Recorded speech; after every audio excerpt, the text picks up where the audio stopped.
You ask Tiger to solve. This deals with linear equations with one unknown. The final result is x equals 3/7. Let's solve it step by step. Isolate the x. Multiply both sides by inverse fraction 6/5.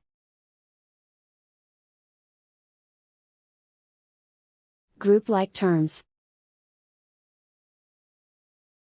Multiply the coefficients.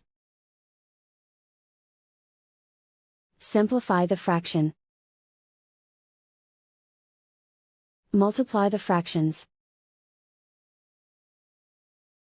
Find the greatest common factor of the numerator and denominator.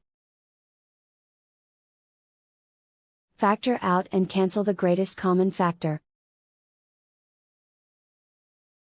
And so the final result is x equals 3/7.